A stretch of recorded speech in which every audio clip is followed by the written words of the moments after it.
За, сайн байцгаана уу подкаст сонсогчдоо. Бид нар өнөөдөр шинэхэн дугаараар уулзаж байна. Тэр тусмаа Монголын үзэсгэлэнт газруудын нэг болох Увс аймгийн Хяргас нуурын эргээс уулзаж байна.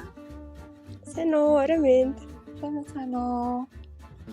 За, Хяргас нуурын эрг таалагдж байна уу? Надад нэг айгүй хамгийн гоё таалагдсан. Одоо ингэж сууж явах таалагдчих байгаа юм ингээд нар жаргаж байхыг ингээд гурлаа хараа сууж штэ тий. Тэгээд нарны одоо жаргаж байгаа улаан туяа яг ингээд нуурын усанд долгиолоод ингээд тусч байгаа энэ туяа бол үнэхээр таалагдчих. Нар үнэхээр гоё жаргадаг газар байна. Романтик тий. Гоё биенээр халуун чинь мэдрэгдэн л тий.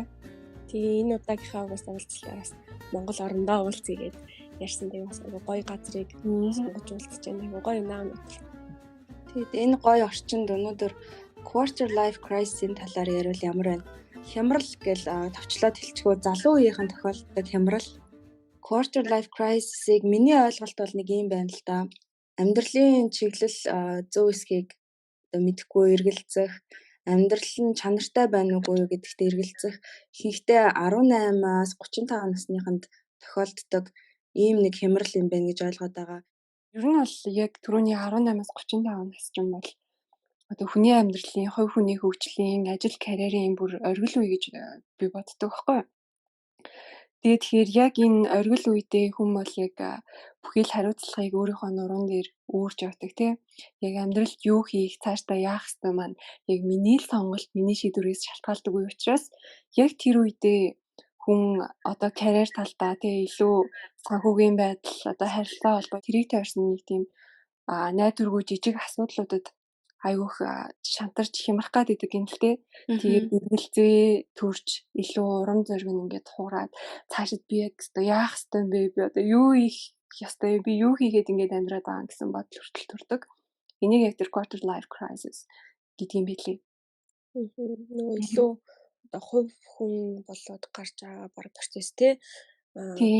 Одоо их сургуулаа төгсөөд ч юм уу 10 жилээ төгсөөд яг ингээд бие даагаад өөрийн гэсэн амьдрал эхлүүлээд явж байгаа яг тэр залуу үе дээр айгүйх тохиолддог тий. Тэр нь мэдээж олон урт хугацаанд үргэлжилж бас болдог, богино хугацаанд ч үргэлжилж болдог юм л тий. Яг нэг тийм үе байдаг шүү дээ тий. Ингээл их сургуулаа төгсөөл ажлын гараагаа дөнгөж эхлээл нэг яах юм мэдгүй 18-аас бас яг 30 хүртэлх наснд за заримдаа 35 хүртэлх наснд ингээд тохиолддог.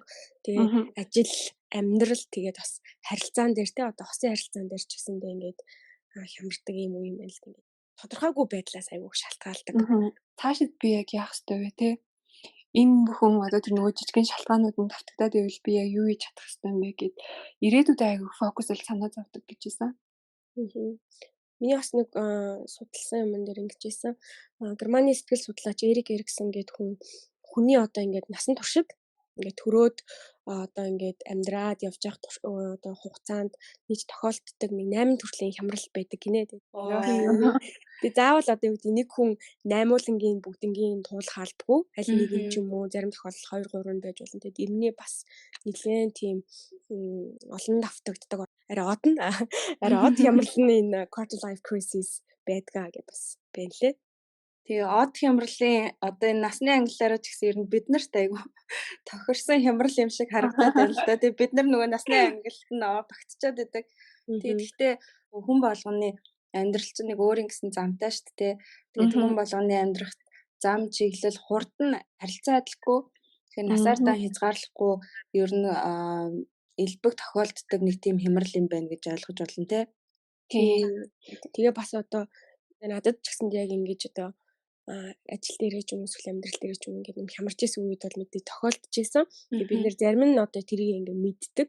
Зарим нь мэддэг ямар нэгэн байдлаар тохиол. Тэгээ яг нэг юм судалгаагаар нийт одоо яг энэ насны одоо битэдийн ярьж 18-аас 35 насны англилд байгаа залуучуудын 3/2-т нь бол ямар нэгэн байдлаар энэ quarter life crisis тохиолдчихсон байдаг. Тэ одоо ингээд хосын харилцаан дээр ч юм уу ингээд асуудлууд гараад эргэлздэг. Тэ үнэхээр энэ одоо хүн одоо миний хандлах хүмүүн нөөч гэдэг юм уу тий үнэхээр энэ ажил за ажил дээр ялангуяа үнэхээр энэ ажил одоо миний одоо ингээд үлдсэн амьдралд хийгээд явах ажил мөн ч юм уу биш ч юм уу гэж боддог ийм үеуд байдаг. Тэр нь бол 3/2 гэдэг чинь 75 орчим урд тий баг тийш тий өндөр юм байлээ. Тэгээд тэр тохиолдсон байдаг хүмүүсийнх нь дахиад 15 хувьд нь ямар нэгэн байдлаар цаашлаад илүү гүн одоо тийм сэтгэл зүйн хямралд хүртэх магадaltaй. Энэ болохоор энэ суур хямрал нь болчихж байгаа. Эндээс улбалаад одоо ингээд сэтгэл зүйн гүн хямралуудад хүртэх магадaltaй болдгоо гэсэн байсан. Тэгээд энийг туулж гарахын тулд бол мэдээж бид нэр ингээ өөрсдөө мэдэхгүй байсан ч гэсэн ингээ хямрал өртөөд энийг мэдгээд ингээ гарчихсан байдаг гинэ. Гарсан байхад бол дараа нь бодоход ингээд айгүй их юм сургамжил болсон зүйлүүд их хвчлэн байдгаа тий. Тийм. Яг тэгээд энэ quarter life crisis бол яг нөгөө яг туулж өнгөрүүлж байгаа явцад хүнд амар тийм сэтгэлийн дарамттай зовлон юм шиг санагдаад яаж гисэн энэ бол хүний хөгжлийн нэг үе шатаал гэдэг юм лээ.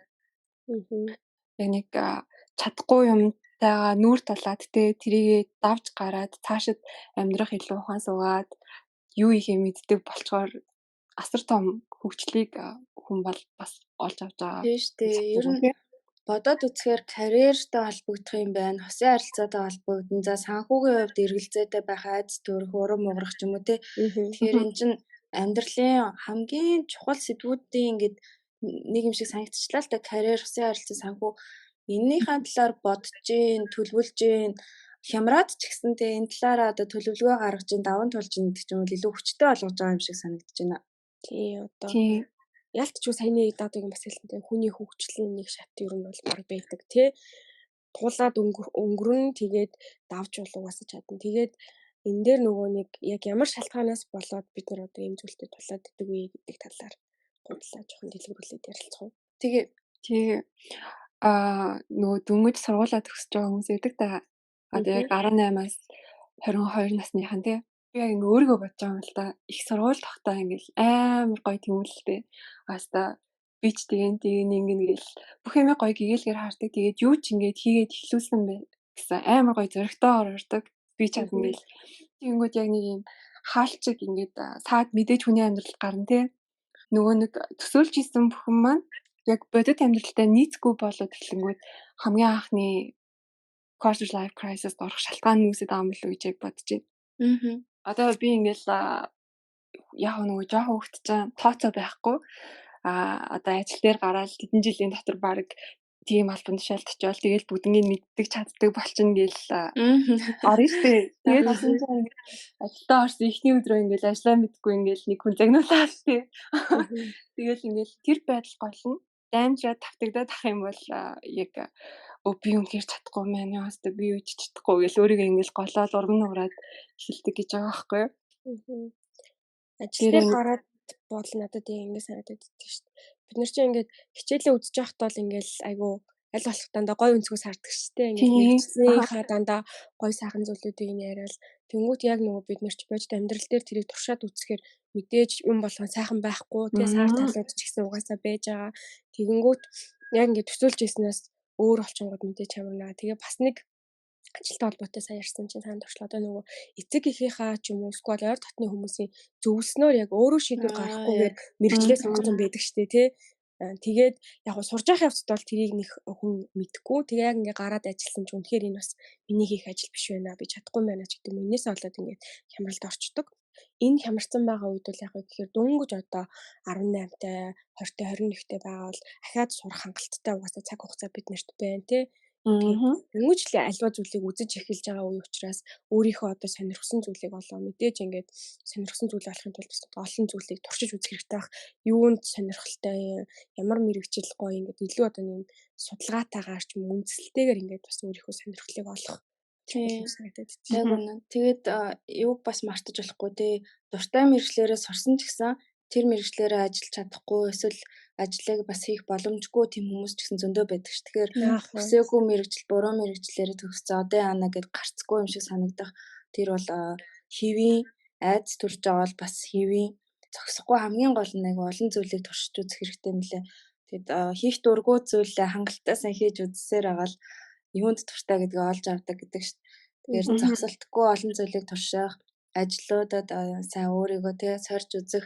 Тэгээд бас нөгөө дадлага ажлууд угаасаа айгу гоё идэг штэ. Дадлага ажлуудаар хэдхэн 7 хоногт хэдэн сарын дотор за тухайн байгууллага, тухайн мэрэгжлийн чиглэл нь ямар байх юм, миний ирээдүйн чинь ямар байх юм карьер яаж төлөвлөх гэдэг чигээ авчдаг. Үнэхээр болохгүй ажил гэж бодож байгаа л те өөрийнх нь сонирхолд нийцэхгүй байна гэж бодож байгаа бол тэрийг дадлага ажлын дараа шийдэх боломжтой байдаг. Бас айгу давуу талтай гэж боддгийн би дадлага ажлыг. Тийм дадлага ажил болохгүй шүү. Тэгээ бас нэг ажилтай холбоотой юм. Яг л нөгөө нэг өөртөө яг ямар ажил тохирохоо хайгаал явж байгаа процесс л доо. Нөгөө нэг ойр ойрхон ингэж ажиллаа солилцсон хүмүүс байдаг штэ. Тэгээд тэгэхээр тэр хүмүүс ингээл дахиад шинэ ажил хайж эхлэх, дахиад ингээл карьераа нэг байгууллагаас шинээр эхлэх болоод ирэхээр айгүй quarter life crisis ордог гэсэн. Наад талаар чи яг уншижсэн юм байна.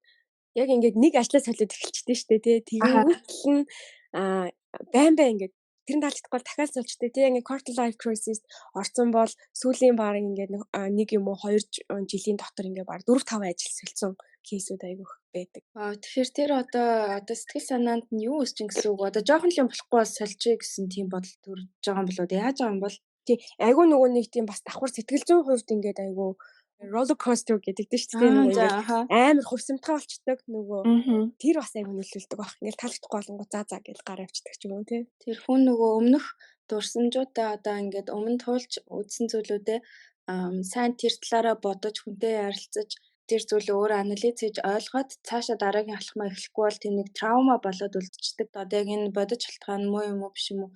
Гэхдээ нэг тийм ихний ажил дээрээ айгүй хурдан болох шалтгаан үүсээ тэр нь траума болоод тэгээ дараагийн ажлууд дээр нөгөө тэр тухайгаа өөрөө яг яагаад тэнцээ болмоор байсан гэдгээ гүйцэд ойлгож анализ хийж тодорхойлж амжаагүй байжгаад дараагийн ажил хэлэнгүүт нөгөө трауманд автагдангууд яг дахиад ийм байна гэд автоматар сигнал ирэнгүүт өстө газ гарах хэрэгтэй юм байна те нөгөө зүхтэй гэдэг шиг тэгж бодоол гараал тэгэл дахиад өөрөө хангалттай тэр талаараа бодож бяцлагаж амжаагүй жаал дахиад дараагийн ажилд оронгууд болохгүй мэн гэ тийм процесс явж байгаа юм болов гэж би трауматай бараг холбож тайлбарлах гээд байна л да. Ер нь бол бодоод хаад яг л тийм юм байна. Ер нь нэг тийм жоохон байгууллагын тогтсон соёл тутмагч гэмээр байгууллагууд байдаг штэ нэг тийм хүнээ сургаад хөгжүүлээд аваа явъя гэж бодохгүйгээр нэг жоохон юм таалагдахгүй бол ч юм уу ажил дээр нэг засаж болохоор алдаанууд гаргасан үед нь халчдаг. Тэгээд тэгэхээр тэр нь магадгүй тэр хүнд айгүй хүнд тусаа дараагийн ажиллаа хайхад нь би ч гэсэн энийг чадахгүй байх та гэсэн бодлоос магадгүй quarter life crisis үүсэх шалтгаан болов гэж магадгүй. Тухайн удирдлагынх нь одоо ур чадвараас тэг хүний нөөцийн мэдлэгээс хамаарч байна л да. Тухайн нөхцөл байдалд яаж реакцлах вэ те? Одоо үнэхээр халах боллоо ч гэсэн тэр процессд яаж зөв одоо тэр хүнд ойлгуулах уу гэдэг ч юм уу те? Тэр болгомны л юу байгаа. Одоо үнэхээр бүр халах шалтгаантай хүн байгаа бол шал өөр асуудал те. Гэхдээ зүгээр яг ингээд тийм удирдлагын арга барилаас хамаарат зүгээр л нэг ажилдаа ороод ирэнгүүт нь за энэ болохгүй маань нэг алдаа гаргалаа бай бай. Нэг алдаа гарлаа дахиад бай бай гэж явдаг бол эргээд quarter life crisis нөгөө өндөө үүсгэж тийм болцшгүй нөгөө талаас удирдлагын арга барил сайжрах хэрэгтэй байх гэсэн. Тийм бодол төржийн жишээнээс нь энэ байгууллага өөр зарим байгууллага айгуу сайн чиглүүлээд сургаад хамт олон ч гэсэндээ айгуу гоё хүлээж аваад нөгөө юм дотн уур амьсгал өдөртэй авахар чи хөө ингээд ажиллаа жоохон сурахгүй ч юм хэцүү байсан ч гэсэндээ тэр нөгөө гоё уур амьсгал ингээд өөрөө хичээгээд идэв шүү дээ тийм процессуд бас байгаа. Одоо ажилд авах ярилцлагаас ахуулаад бүр маш гоё хүлээж авдаг байгууллагууд биш те байгууллага өөртөө танилцуулаад яг ямар зохион байгуулалттай ажилдаг ямар соёлтой гэдгээ ойлгуулад ажлын ярилцлагыг чи ер нь тэгдэг штэ хоёр талаасаа биендээ харилцаа ингээд танилцуулах хэвээр харилцаа ойлголцох хэвээр гэдэг зөвхөн тэр нөгөө ажилд орох сонирхолтой байгаа хүн биш тэгэхэд яг байгууллага үнэхээр бүрэн дүүрэн төлөөлж маш зөв асуултуудыг маш гоё ярилцаж те шалгаж авч чаддаг тийм газрууд байдаг. Тийм газрууд илүү олон болоосоо гэж бодчихлаа. Тэгэх юм бол quarter life crisis бага байх юм биш үү? Ажлаас шалтгаалсан бага байх. Тэгээд дараагийн нэг айгуу том шалтгаан байсан аахгүй юу? Тэр болохоор нөгөө мөнгө хадгалахгүй байх гэдэг ч байгаа аахгүй юу? Тэгээд яг одоо ингээл одоо бид нар шиг нөгөө аавын гэрээс гараад гэж ярьдэн штэ. Тэрэн шиг ингээд гэр бүлээсээ ингээд тусдаа гараад өөрөө ингээд хувийн санхүүгээ ч юм уу зохицуулаад ингээд авангууд эхэндээ ингээд нөгөө анхны олсон орлогоосоо ингээд байн ингээд юм худалдаж аваад худалдаа авалт тэгээд нөгөө зардлууд нь ингээ орлогоосоо давчдаг гинэ. Маш их хэмжээний ингээд баг ингээ хасах баланстай болоод юмнууд ингээл аваад идэг тэгэнгүүт эргээд дараа нь өөртөө тэр нөгөө нэг буцаад дарамт болоод тэгээ тэрнээсээ болоод дахиад энэ санхүүгийн докторгүй байдлаас болоод ингээд бас энэ хямралд өртөж өгдөг. яг ингээд бодоод ахтал энэ бас надаас тохиолдчихсан байгаа байхгүй. Би бас ингээд дөнгөж ажилд орсон эхнийхээ 1 жил мэлдээр ч юм уу ингээд баг ингээл ер нь л цалингаа аваад тэгээд ингээл үрчдэг зэ. Ерөөсөө ингээд savings хийгээгүй. Тэгээд би баг ингээд аав ээжээсээ ингээд өөр ажилтаа би ч орлоготой мөртлөөс аав ээжээсээ ингээд мөнгө аваад ингээд амьдраад ирсэн байхгүй юу. Тэгээд дараа нь яг энийг уншижсэн чи би яг энд нь үртчихсэн юм байна даа гэж бодож та. Эргээд тэр нөгөө аав ээжээсээ ч юм уу ингээд уулын тусдаа гарчаад байгаа мөртлөөсөө тусламж авч байгаа процессоос өөрөө бас ингээд нөгөө хямраад идэхтэй би одоо ингээд уулын ингээд эдий том болчоод ингэчээд ингээд баг ингээд аав ээжээсээ тусламж аваад ингээд зовоод байна даа гэж бас нэг тийм тодорхой бас нэг тийм хямралд орчдөг юм байна л дээ. Тэр нэг хөөрхөн зураг яваадсэн шүү дээ. Нөгөө аав ээжийнхэн гэрт хамт амьдарч байхад ойлоо засаг ингээл яваалцсан. Өөрөө ингээ ганцаараа амьдарсан чинь нэг ширхэг тасалж орцсон. Тэр санаанд орчлоо. Энэ дээр бас нэг айгуу сони юм байсан. Айгуу олон юмн дээр ингээд меншн хийгдчихсэн. Тэгсэн юу гэсэн чинь Азад ялангуяа Аз гэр бүлт ч юм уу нөгөө хүүхдүүдээ ингээд нэлээд том болтол ингээд тусган гарахгүй ингээд хамтдаа амьдраад идэв штэ тий. Тэрнээс болоод энэ ер нь бас юм одоо quarter life crisis тохиолдох магадлал нэлээд сүүлийн үед өндөртэй байгаа гэсэн би нэг тийм бас харсан. Тий бас магадгүй байж магадгүй бүр баг нөгөө хүнтэй суугаал тусдаа гарахаар нь тусдаа гардыг штэ тий. Тэрнээс нааш нэг тэгэж яадаггүй дандаа хамт амьдраад идэг. Тэр бас айгүй тийм сонио үнцэг үлээ. Нэрээ хүнтэй суугаал яг тусдаа гардаг гэдэг чинь амар сонио үнцэг байна. Би юуг санчлаа оюутан байхад англи хүмүүсийг би гайхаадсан байхгүй юу. Хүнтэй суугаагүй байхад хүүхдүүдээ одоо ингээд тэднээс хүрчлэнгүүт нь тустаагаар гээд бүр хүчээр гаргацдаг. Тэгээд мэдээж нөгөө гарах хүсэлгүй хүүхдүүд бас байгаа юм л да. Тэгээд гэтээ тэр нь амар цөөхөн. Тэгэл ер нь бид нар чинь тэгэл 17 18 та очижсэн. Тэгэхэд ингээд айгүй бол оюутнууд зөвхөн одоо их сургуулиас хамааралтай биш бос чилгаанаар ч гэсэн ингээд тустай амьдардаг болсон байсан. Хоол ундаа яг хөө тийм сайн хийж идэж чадахгүйсэн ч хамаагүй те наад захын ингээд ерөөсөө л зүгээр хувцандраа өөрөө угаа өөрөө ингээд санхугаа хариуц гэдэг утгаар нь тустай гаргацсан.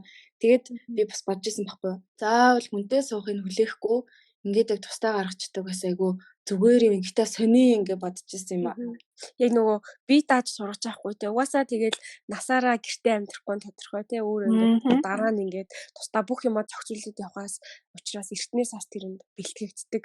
Мэдээж бас бэлтгэгдсэн байх юм бол дараа нь одоо яг саяны тэр санхүүгийн хамралтай ирч гэсэндээ анханасаа энэ зүйлүүдээ зохицуулан авсан байх юм бол ирээдүйд арай нэг тооцоотой те юмнуудаа ингээ хуваарилдаг, төлөвлөж байдаг бас болдог байна. Ер нь баг энэ ингээд эртгэн бие даагаад явах чинь баг quarter life crisis-аас хамаагүй сайн хамгаалж чадах юм шүү. Гэхдээ бас хоёр талтай. За тэгвэл бие даагаад явуулчаа чамаа тусдан гарчигээ гаргачингууд ганцаардчихдаг. Тэгээ ганцаардснаасаа болоод дахиад бас хямралд ордог тийм өнцгүүд. Нөгөө quarter life crisis-д орсноо хүн мэдтгүү. Яг нэг юм жижиг сажиг асуудлууд байгаад байдаг. Тэр маань ингээ quarter life crisis болоод ирэх юм бол хүн яг илүү ганцаардж эхэлдэг гэж би уншсан. Илүү ингээ хүмүүсээс хүн ингээ дөлөөд эхэлдэг юм л дээ. Илүү ганцаараа байх гал тэгэл эхлэнгүүтээ ингээл хүнд ч юм ярихаа болол ингээл дотроо хамаг асуудлаа ингээл дараал хоримтлуулаад тэгэл сүулдэ бүр ингээ бараг сэтгэл готролд орох шатнд тавигдаж байгаа. Одоо тэгээд эндээс яаж гарна гэсэн үгөө мэдээж одоо маш олон тохиолддог юм байна. Бүжигийн хэлсэн статистик ч гэсэн байна те. Зарим хүнд бүр гүн гүнзгий тусч ийн эргээд нөгөөх нь жирийн хямралаасаа цаашлаад сэтгэл готрол болох гээд надад юм хоёр асуулт байна л да. Нэг нь энэ quarter life crisis-аас хамгаалах тийм боломж байна уу? Хамгаалаад өртөхгүй байх боломж байна уу? Нөгөөх нь нэгэнт энэ хямралд өртсөн бол яаж гарах гарцсан хоёроос хоёлангаас нь сонсомоор байна. Хамгаалах гэдэг тал дээр сүүлд нэлээ ажиллаж ийн л да бас юмнаас уншсан. Хүмүүс ингээд гоё яг нэг амьдрал туулаад үзсэн хүмүүсийн гоё яриа байдаг штэ. Тийм хүмүүсээс гоё үлгэр жишээ авч тэдний яриаг сонсож амьдрал ийм байд юм байна те. Миний төсөөл бас ийм биш шүү. Ийм асуудлууд хүний амьдралд тулгарч ийм байна. Тэрийг хүн ингээд даваа гарчиж болд юм байна гэдгийг бас аюул судлуул зүгээр юм болов. Яг уу миний харж байгаа өнцгөөс бол надад ингэ санагдаад байгаа хгүй. Бараг зүгээр хамгаалж ирснээр туулаад үтсчүүл яа. Юунд дуртай, юунд дургүй юм. Би ямар юм дээр алдчихсэн, яаж ийжсэн бараг мэдчих юм бол ирээдүйд одоо өөртөө оруулж байгаа нэг юм бахын хэмжээний ч болтгоо юм хөрөнгө оруулалт болох юм болов гэж хараад байгаа хгүй. Тэгээд заавал хамгаалах гэжээснээс яг уу зүгээр ойлголттой байх хэрэгтэй бах те. Ийм тохиолдлоос болоод одоо quarter life crisis ордгийн байна.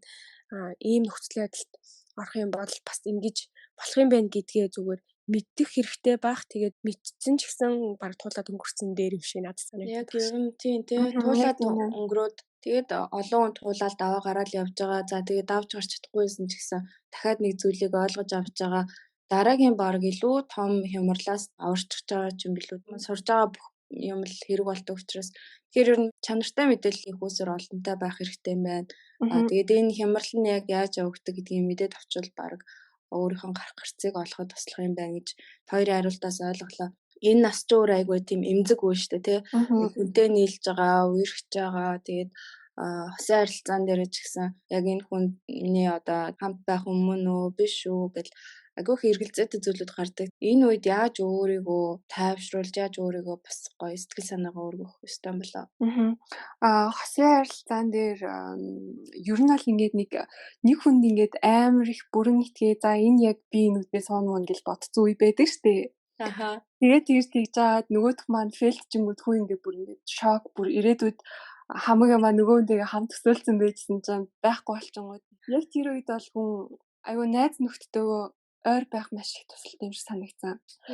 Гоё найз нөхдөдөө гоё юм хийгээ, чин зүйл туршаад мэдээж дотроо байгаа юмаа ингээд дотроо ингээд ганцаараа хадгалаад ахгүй аль болох ингээд гаргаад өөрийгөө тайвшруулж дотроо онгойлгох юм бол хамаагүй дээр юм лээ.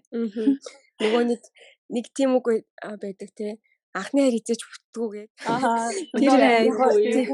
Зарим хүмүүсийн хувьд бүтцэн л байдаг л да. Гэхдээ тийм үг байд юм чинь бас олны үг ортой баах. Тэгээд дөнгөж ингээл нийлээл ер нь бол бид нар чинь ингээд насны туршийнхаа амьдралд ингээд айгүй олон хүнтэй найзалж нөхөрлж холбоо тогтоож харилцаад ингээд ямар хүн ямар үдгийг яаж харьцах яахыг гэдгийг ингээд туршлагажуулаад явж байгаа ш. Тэгэнгүүт одоо ингээд хосын харилцаан дээр мэдээж алдаж болно, салж нийлж болно. Тэрнээсээ ингээд дараагийнх юм суралцах те.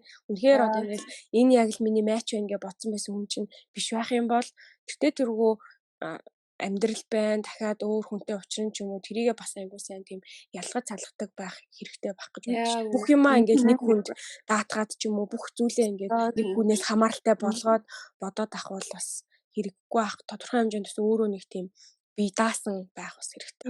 Ер нь тэрийг айгүй их ойлгоод авчих хэрэгтэй юм бэл. Хорвоо ертөнцид маш олон төрлийн хүн байна гэд хэлж шít те. Тэгээд одоо нэг харилцаа бүтээгөө бол тэрнээс болоод готраад одоо цаашаа би ер нь яаж амьдрнаа гэд бодох ч юм уу айц төрөх ч юм уу эсвэл одоо би аав ээжийнхээ өмнө юу гэж хэлнэ гэдэг ч юм уу те би нэг хүнтэй найзалж чаддаггүй эсвэл хүнтэй амьдарч чаддаггүй байна гэд өөртөө готрах тэр шаардлагагүй хүн болгоно л өөрийнхөө амьдралыг туулаад явж байгаа зүгээр туулаад явал гэж хэлэх гээд шүү дээ.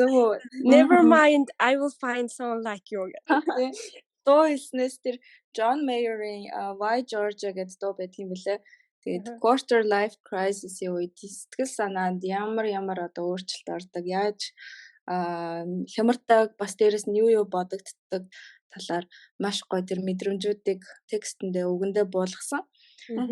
Энэ сэдвүүрэнд маш гоё тийм дуу байд юм бэлээ. Сонсоод үзээрэй. Тэгээд айгүй чухал нэг зөвлөгөө байсан. Тэр болохоор одоо хин нэгэнтэй өөрийгөө битгий харьцуулаа. Хүн болгонд амьдрал те хүн болгонд амьдралын нөхцөл адилхан заяахгүй. Тэнгүүт одоо ялангуяа ингээл ийм зүйлүүд за саяны хосын харилцаа гэж хамгийн сүүлд ярьчих тэрнтэйг холбоо ярьчих. Ингээ өөрийнх нь найзууд ч юм ингээ хамт сурч исэн яг ингээ миний насан дээр ирчээд ингээ айгүй гоё гэр бүл зохиоцсон хүүхд мөхтэй болсон ч юм уу тийм хүмүүстэй айгүй өөрийгөө ингээ харьцуулт юм байна л та тий. Өөндөөс миний өөрийнхөө одоо ингээ хүнтэй суугаад хүүхд гаргаад баг одоо хүүхд надтай ч цаалах гээд байдаг шиг тийм болсон байхад би одоо ингээ яагаад стил ингээд хүн олж чадахгүй байгаа юм бэ? Эсвэл би одоо ингээ яагаад амьдрал мань тогтохгүй байгаа юм бэ ч юм ингээд айгүй өөрийгөө харьцуулдаг. Тэгээ ажил дээр ч гэсэн ингээ дөнгөж хамт ажлын гараа эхлээл явж исэн хүмүүс нь ингээл дэшигээ ахиал дарга болдог ч юм уу за менежер болдог ч юм тэгээ явангууд бас ингээ өөрийгөө харьцуулдаг. Тийм харьцуултыг бол хизээж битгий хийгэрээ. Хүн болгонд одоо альва зүйл өөрөөр заяагддаг шүү. Тэрийг бас айгуус ойлгож хараарай гэдэг зөвлөгөө байсан. Яг тийм шүү. Тэгээд нөгөө нэг сүүлийн үед бол сошиал медиа яг саяны энэ посттай өөрийгөө харьцуулах гэдгийг бол асар гүн гүнзгий түвшинд аваач чинь. Тэгэхээр сошиалаар яг хүмүүс ойлгох сайхан гоё байгаагаа л харуулдаг тий. Гэхдээ бодит амьдрал дээр бол бүх юм тийм биш шүү. Чиний амьдрал одоо чамд л цорганц. Тийм тэрийг аюу сайн ойлгох хэрэгтэй юм лээ. Одоо ингээл бид нар чи зураг мураг нийтлэхтэй аюу олон зураг авч байгаа л баг хамгийн гоё л нийтлж байгаа штэ айл болох сайхан талаар харуулна. Нөгөө үйлэл эморж байгаа. Тэгээ би өнөөдөр эморж ингэж амьдж байгаа зураг хинч постлох штэ ер нь бол өнцгөө олох хэрэгтэй. Тэгээ өнцгчээ аягүй чухал гэдээ ойлгоцсон байгаа. Тэгээд сүүлийн үед надад нэг юм санагдсан. Зарим нэг хүмүүс аягүй энийг ойлгоод нэг тийм бас нэг тийм нэг чаленж яваад гэсэн шүү дээ. Төрсний дараах нөгөө язралт энэ бол ингээд beautiful mark шүү тий гэд нөгөө язралтынхаа зургийг хийгээд ингээд давлгаалж яриад тэгээдсэн бас нэг тиймэрхүү юмнууд бас сүүлийн үед нэлээ ажиглагдаад байгаа. Тэгэхээр нөгөө дандаа сайхан талаа харуулахгүй ямар нэгэн хямрал ч юм уу хэцүү байдал тохиолж байгаа бол энэ чинь адилхан хүн болгонд тохиолддог зүйл шүү гэдгийг бас ингэж нэгэндээс давлгаалж харуулдаг тийм хүү. Тийм болчихлээ. Нөгөө фильтр ашиглахгүйгээр зургнуудаа постлдог болъё гэдээ давлгаас яваадсан тий. Тэгэхгүй нөгөө зарим фильтр чинь бүр арай л амар болох юм аа. Одоо арай л амар гэдэг нь нөгөө зүгээр баг зураг авахаас өөрөө харангуйтай айгаад юу тий бүр амар хиймэл харагдахаар ер нь бол тийш фильтрээр зураг авсаар аваад өөрийнхөө царайг харсан хөөе би цочод тэр фильтр бол мэдээж тэгэл нөгөө олон илүү гоё өөрийгөө зураг мураг авах янз бүрийн эффект байгаа. Тэр сэтгэл зүй эффектийг судалж үзвэл бас нэг сонирхолтой л юм те фильтрийн нэг сэтгэл зүй эффектийг 18-аас 35 гэхээр энэ насны ангиллалд бас хамаарат байна. Хэлж болохоор хамгийн ойрын энгийн зөвлөгөө гэвэл хүмүүстэй өөрийгөө битээ харьцуулаарай. Тэгээд бас тийм нэг харьцуулж аваад өөрийн мэдлэхгүй хатаархах тийм сэтгэл төрдөг. Тэр сэтгэл төрж байгааг мэдж байгаа л бол ерөөсөө битгий тэр сэтгэлд бууж өгөөрэй тийм. Өөрийнхөө амьдралд гоё сэтгэл хангалуун байж өөрөө өөртөө өрсөлдөж яваасаа гэж хүсэж байна. Тэгээд сошиал медиа бол маш чухал хэрэглээ. Тэнд өөрийгөө зөв таниулж зөв тэрийг ашиглаж чаддаг хэрэглээтэй байх бол хэрэгтэй. Гэхдээ сошиал медиаг зүгээр нэг тий гоё зураг фильтрээр авдаг тийм платформ маягаар ашиглах бол ерөөсөө хязгаарлагдсан бол ойлголт шүү л гэж хэлмээр. Өөрийгөө илүү олон талаас нь илэрхийлж байлиг гэж сүүлийн үед бас тэгдэг болсон шүү дээ. Тийм сургалт хүртэл байдаг юм байна гэдэг тэр юм бас битээ ярьжсэн. Онлайн бас тийм сургалт байсан. Яаж одоо нөгөө нэг гоё хөтлөхөө ч юм уу тий. Тэгээ давхар бас энэ сүүлийн үед баг хүмүүсийн орлогын их үүсвэр болчиход шүү дээ. Нөгөө маркетинг тал руугаа айгу сошиал медиаг ашигладаг болсон. Баг ингээд мэрэгжил юм шиг гарч ирэх гээд байгаа ч юм болчиход. Хүнийг бас их хөгжүүлж байна л да. Ажиглаад хатуудаа сошиал медиа дээр чинь пост бичиж болж гэн, лайв хийж гэн, тэг ингээд зураг оруулж гэн ч юм уу. Тэгэхэд одоо их пост бичээд авчихсан бичих чадвар сайжирч байна. Буруу биччихлээ, буруу ангастай бичлээ, эсвэл хүнд ойлгомжгүй биччихэр хүмүүс айгүй амархан комментээр нь шууд бичдэг болсон те.